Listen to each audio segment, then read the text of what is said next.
शहर का वृंदावन कहलाने वाला सराफा बाजार में भगवान श्री कृष्ण के छोटे बड़े 32 मंदिर मौजूद हैं।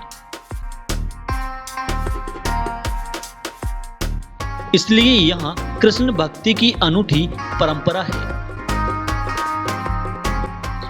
बिहारी जी के मंदिर की खास परंपरा है कि पिछले करीब 150 सालों से बिहारी जी के मंदिर के सामने बनी रिछारिया की छोटी सी मिठाई की दुकान से भोग आता है।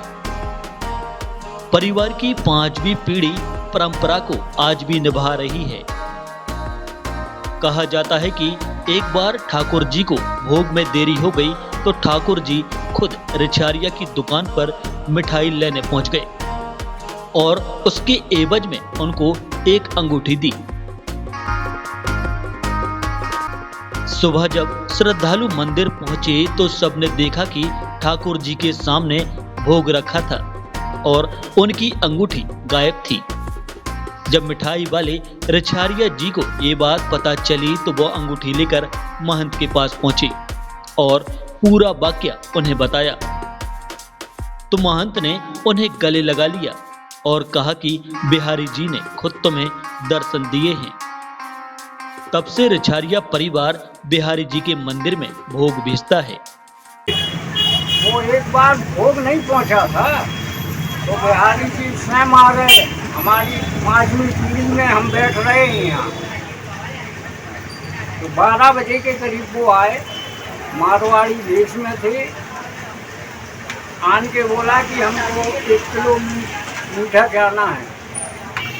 तो हमारे जो दादी के बप्पा हैं उनने दोना में 1 किलो गुजिया दी उनको। कहने लगे कि पैसा तो हमारे पास है नहीं है, सुबह आपको हमारा कोई भी कर्मचारी आएगा वो पैसे देगा, आप हमारी अंगूठी रख लीजिए।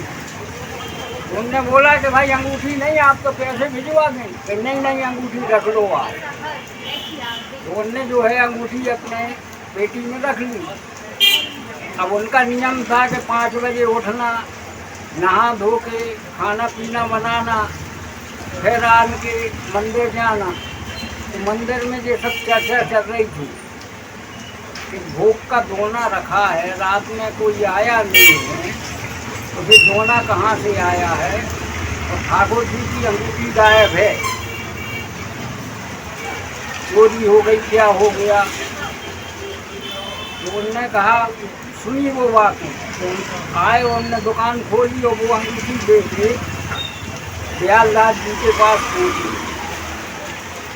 उनको अंगूठी बताई, कहने लगे ऐसी ऐसी घटना हुई है रात में।